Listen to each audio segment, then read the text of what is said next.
Students, today we are going to discuss class 10 geography, and students, it is the chapter 4 agriculture, and this is the 9th video.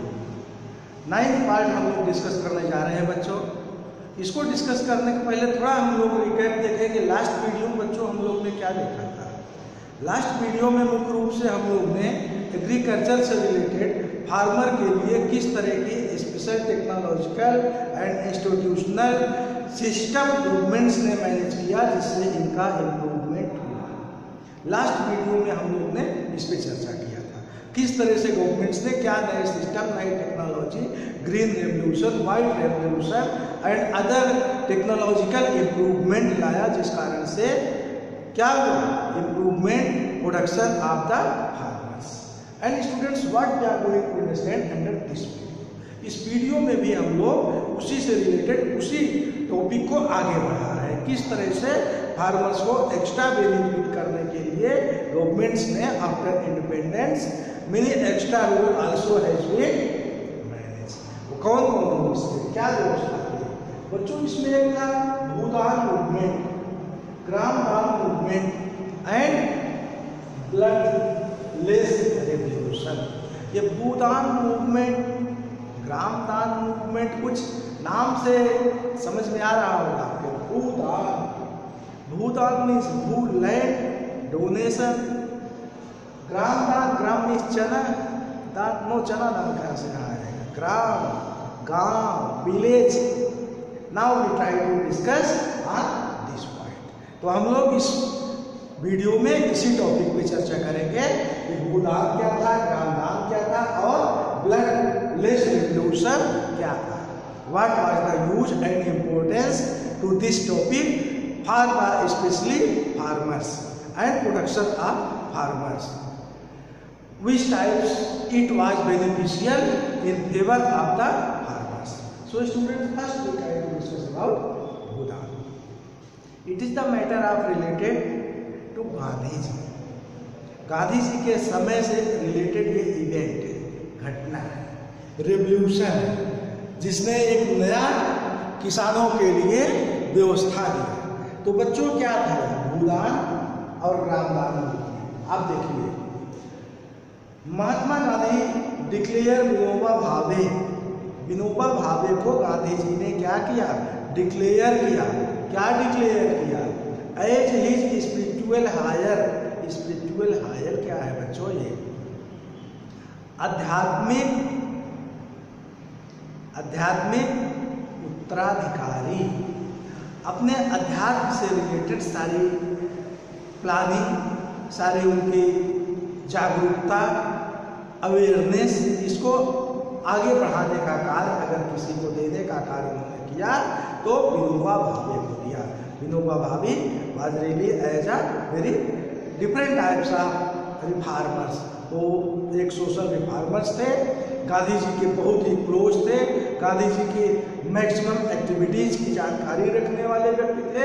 इसीलिए विनोबा भावे को गांधी जी ने अपना social reformer या social responsibility या वो सारी जिम्मेदारी, रिस्पॉन्सिबिलिटी के अलावा आप उस तरह के कर सकते हैं स्पिरिचुअल हायर, आध्यात्मिक रिस्पॉन्सिबिलिटी को आगे बढ़ाने का कार्य उत्तराधिकारी के रूप में डिक्लेयर किया। अब आप देखिए, he also participate as one of the various of Gandhi ji concept of gram swaraj. Gandhi ji का एक कंसेप्ट था, गांधी जी का एक सोच था। गांधी जी कहते थे कि अगर देश का विकास होना है तो गांव के लोगों को विकसित होना चाहिए। शहर तो ऑलरेडी डेवलप है, गांव के लोग अगर विकसित होंगे, गांव के लोग पढ़े लिखे होंगे, गांव के लोग जागरूक होंगे, विलेज के लोगों को वह सब टेक्नोलॉजी और टेक्नोलॉजिकल और एजुकेशनल नॉलेज होगा, then our country too should will be develop, because maximum peoples of our country are belong to villages. क्यों? इसलिए गांव के लोगों का विकास, गांव के लोगों को डेवलपमेंट जरूरी है। तो ग्राम स्वराज के उनके मूवमेंट को आगे बढ़ाने का कार्य भी कौन किया? विनोबा भावे ने किया।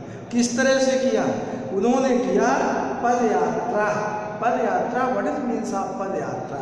पद यात्रा दैट मीन्स पैदल चलना, पैदल चल के लोगों के पास जाके गुरुओं में, गांव में उनके संदेश को फैलाने का कार्य किया। Maximum villagers should be sure as educated and knowledgeable awareful, सब जागरूक होना चाहिए। इस तरह की जानकारी, नई चेतना पैदा करने का कार्य विनोबा भावे ने पद यात्रा के जरिए देश में भ्रमण करके किया। अब आप देखिए, थोड़ा यहाँ एक आपको नई चीज मिलेगी। अभी आप सोच रहे होंगे सर कहाँ किस स्टोरी में हमको गुमराह कर रहे हैं, ये भूदान और ग्रामदान कहाँ गायब हो गया। अब मैं आता हूँ उस टॉपिक पे। एक बेस आपको मालूम होना चाहिए कहाँ से आया, किस तरह से इस तरह की क्रांति और रेवोल्यूशन या प्रोसीजर कहाँ से डेवलप हुआ।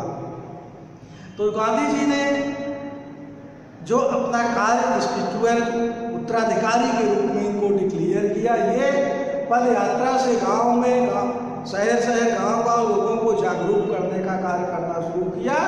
उसी उनके प्रोसीजर में, उसी एक्टिविटीज में विनोबा भावे के एक बार वहाँ एक मीटिंग ले रहे थे। कहाँ पे वह मीटिंग थी? An incident of landless. कहाँ पे? पोचमपल्ली, आंध्र प्रदेश का एक प्लेस था पोचमपल्ली। वहाँ पे उनकी विनोबा भावे की मीटिंग चल रही थी। वो स्पीच दे रहे थे, किसानों के लिए करना चाहिए, किसान को जागरूक होना चाहिए, गांव के लोगों को विकसित होना चाहिए, गांव के लोग एजुकेटेड होना चाहिए, गांव के लोगों को एग्रीकल्चर से रिलेटेड सारी व्यवस्थाएं दी जानी चाहिए।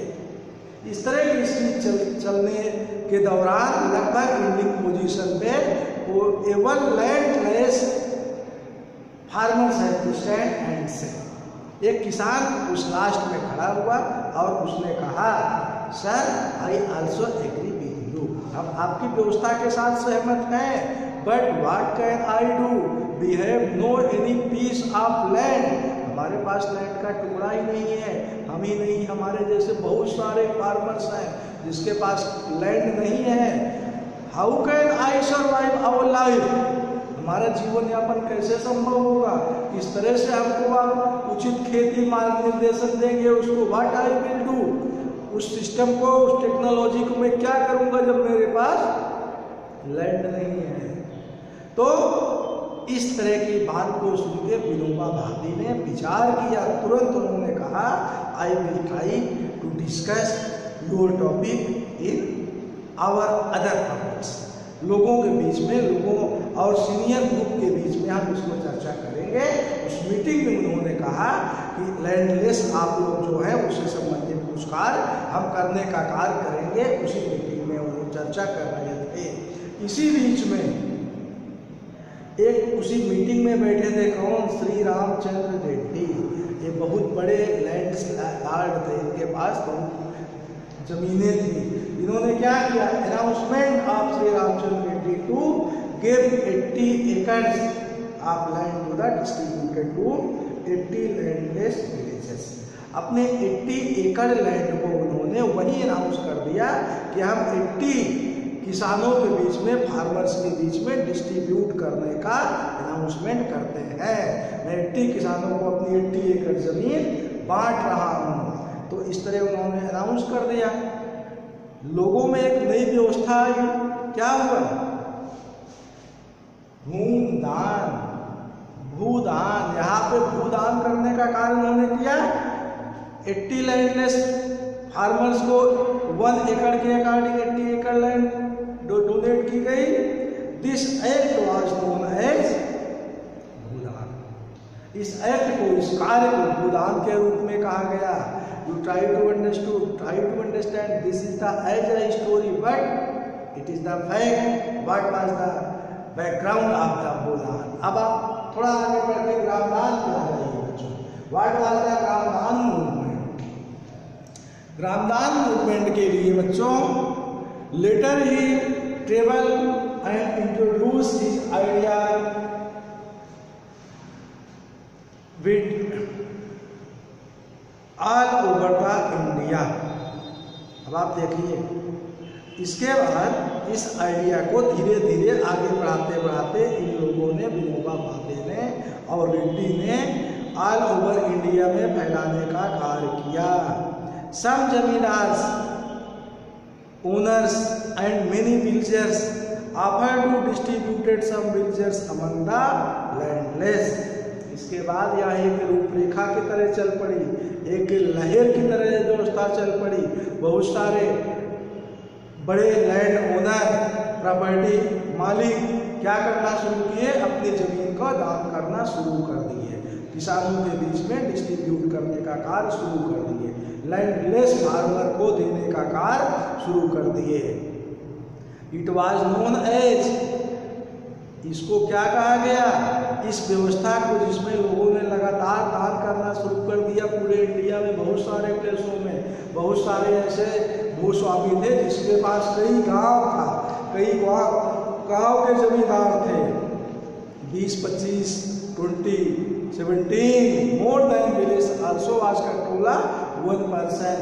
तो गांव के गांव जब उनके कंट्रोल में था, उसको भी वहां की लैंड को डोनेट करने का कार्य they try to begin, this is called as Gramdan. उस मूवमेंट को ग्राम दान मूवमेंट कहा गया, जहां गांव के गांव लोगों ने इस तरह का कार्य, किसानों को, लैंडलेस फार्मर को लैंड डोनेट करने का कार्य शुरू किया after the movement of Vinoba Bhave. However many land owners choose to provide some part of their land to the poor farmer। जैसा जिस तरह लोगों ने गरीब किसानों के लिए समझा, उस तरह से डोनेट करने का कंटिन्यू कार्य बहुत सारे प्लेसों पे भारत देश में किया।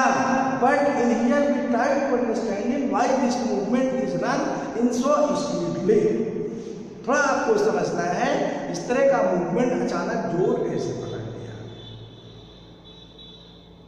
In here it was many placed due to fear of land ceiling act। एक कानून बना था भाई उस समय, एक कानून बना था जिस लॉ का नाम था land ceiling act. Land ceiling act का मतलब क्या होता है?